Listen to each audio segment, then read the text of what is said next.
Looked like the whole world was there, it did. Priests, lawyers, arguing with the disciples there. That's when we seen him coming down the mountain. The place went nuts. Everybody rushing to grab him. He ain't never seen nothing like it. First thing he says is, "What's all this arguing about here?" I shout out of the crowd, Rabbi, I brought you my son here. He's got some sort of evil spirit in him.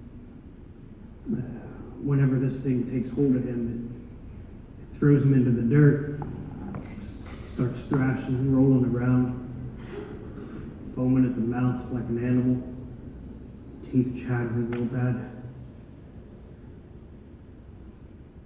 What's more is it's getting worse every day.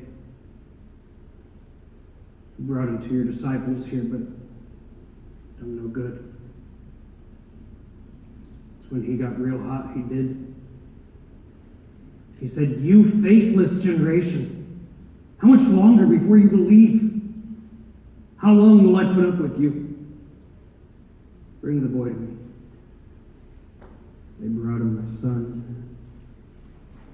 When my boy, the Spirit, saw Jesus standing there, he starts thrashing in the dirt, rolling around like always.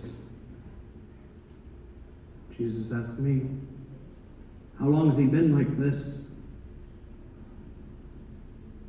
"Since he was a kid, Rabbi." "How many times this thing has tried killing him, throwing him in the fire or in the water? If you could do anything, please help us. Have a heart, help him." Jesus said, "If I can do anything, anything is possible for the one who believes." I didn't know what to say. Started crying right there in front of him, I did. I believe. I believe. I believe. God, help my unbelief. I believe. Jesus looked around. Rubberneckers piling up everywhere. So real quick, he takes my boy. He says, "You deaf and mute spirit, I command you to come out of him and never enter him again."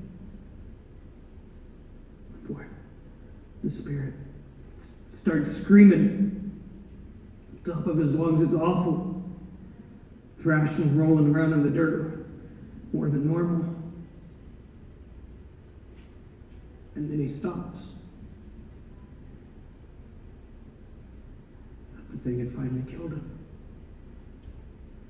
We all thought that. Jesus took his hand and he stood him up. And he stood there, he did. He stood there. I heard the disciples ask why they couldn't cast the spirit out. And Jesus said, "This kind only comes out with prayer."